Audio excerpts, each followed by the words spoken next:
England ने highest run chase किया है अपनी क्रिकेट की हिस्ट्री में।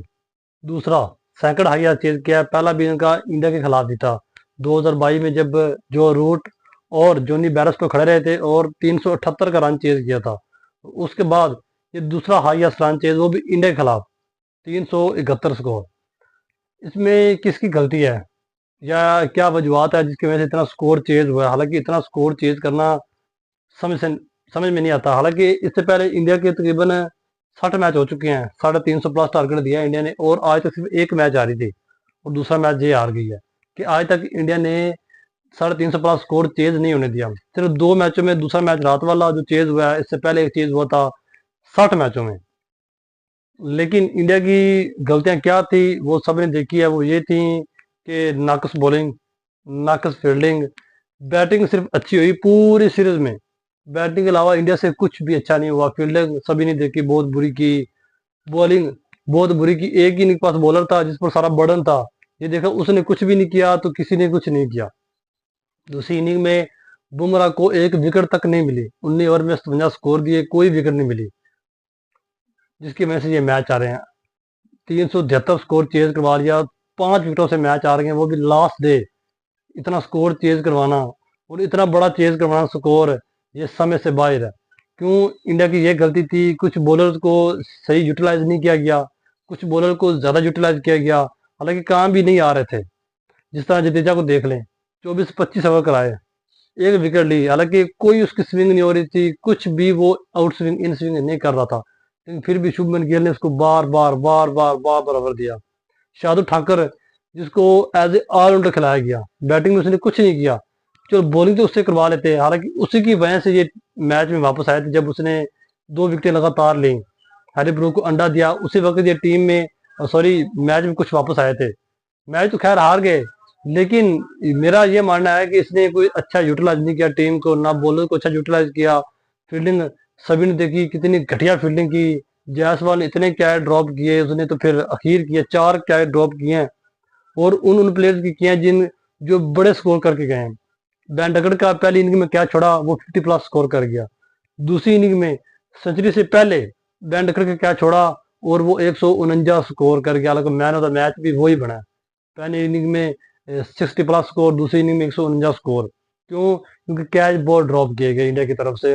हर ऑलमोस्ट हर प्लेयर ने कैच छोड़ा। साई सुदर्शन ने कैच छोड़ा, ऋषभ पंत ने कैच छोड़ा, सभी ने कैच छोड़े, जिसकी वजह से ये रिजल्ट है। अदरवाइज मेरे ख्याल में ये कैच ड्रॉप ना करते, एक डकड़ के कैच ड्रॉप ना करते ना, 100 से पहले उसका कैच छोटा था, वो कैच अगर ड्रॉप ना करता जायसवाल, तो मेरे ख्याल में ये मैच जीत सकते थे, क्योंकि उसके बाद उसने 149 स्कोर बनाए हैं।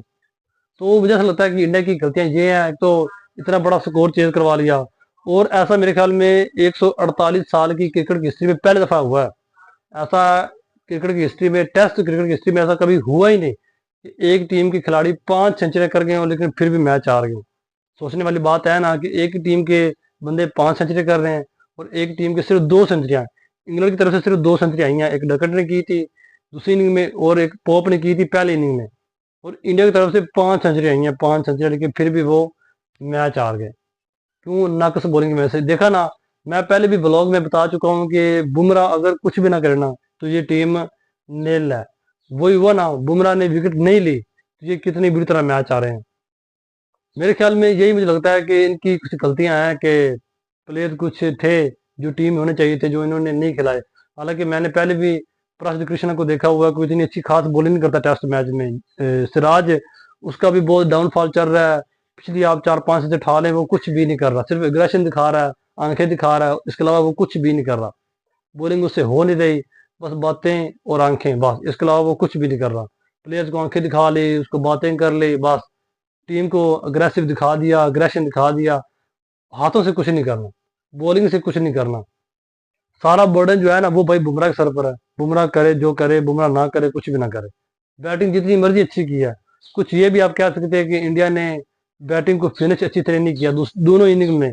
पहली इनिंग में भी सभी ने देखा 30 स्कोर पर 7 विकेटें ज़ाया कर दी, दूसरी इनिंग में भी 34-35 स्कोर पर 6 विकेटें ज़ाया कर दी। तो ये भी बहुत बड़ी बात है कि आप एक इनिंग को अच्छी तरह शुरू करते हो, फिर उसको अच्छी तरह फिनिश ना करो, तो इसी तरह के रिजल्ट आते हैं। इंग्लैंड ने शानदार बैटिंग की, पहली इनिंग में भी दूसरी इनिंग में भी शानदार बैटिंग की, सेकंड हाईएस्ट रन चेज किया है, दूसरा इंडिया के खिलाफ ही, पहला भी इंडिया के खिलाफ, दूसरा भी इंडिया के खिलाफ, जो कि मुझे ज़रा भी नहीं उम्मीद थी कि इस तरह का मैच होगा। मैंने कहा था अगर इंग्लैंड चेज़ करेगी ना तो मैच आखिरी एंड तक जाएगा, टेल एंड तक मैच जाएगा, 1-2 विकेट से जीतेगी, अगर जीतती भी है तो। क्योंकि मैंने कल वाले व्लॉग में बताया था कि इंग्लैंड इस तरह की टीम है कि वो चेज़ की तरफ ही जाएगी। तो वो देखो चेज़ की तरफ ही गए, हालाँकि 300 साढ़े 300 स्कोर एक दिन में, वो भी लास्ट डे, वो भी चेज़ करना हो तो मेरे ख्याल में मुश्किल होता है। टीम जो भी हो ना वो अपने आप को पहले कर डिफेंड करती है, सर्वाइव करती है किसी तरह।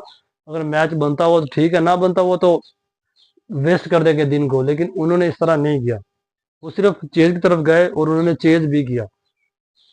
हालाँकि इनकी जब 4 आउट हुए थे, हैरी ब्रूक ने जब अंडा लिया था तो मैंने उस वक़्त मुझे लग रहा था कि बस भाई मैच अब खत्म होगा, क्योंकि अभी 100 स्कोर पड़ा है, तो हैरी ब्रूक भी अंडा ले गया है, तो पीछे कोई मुझे बेन स्टोक्स इतनी फॉर्म में है नहीं। जेमी स्मिथ वो एक टुल्ला टाइप प्लेयर है, तो मुझे वहाँ पे लग रहा था कि इंडिया मैच जीत जाएगी।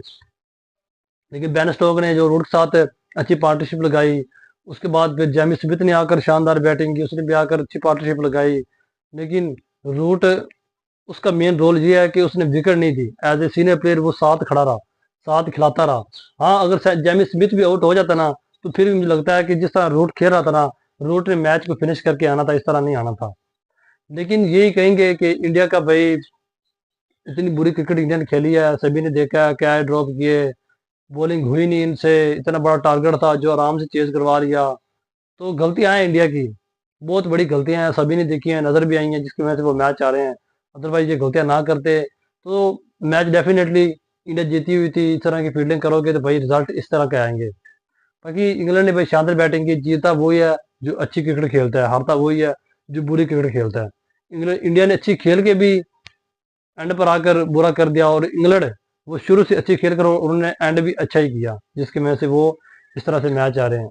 और इंडिया सॉरी मैच आ रही है, जिस तरह की उन्होंने क्रिकेट खेली है उसी तरह वो मैच भी आ रहे हैं। इंग्लैंड जिस तरह क्रिकेट खेली है उसी तरह मैच भी जीते हैं। बाकी इंग्लैंड ने भाई शानदार मैच जीता। इंडिया को अपनी चाहिए गलतियों पर इम्प्रूव करे, अपनी गलतियों को सुधारे, अदरवाइज इसी तरह के रिजल्ट आते हैं जिस तरह की आप गलतियां करते हैं।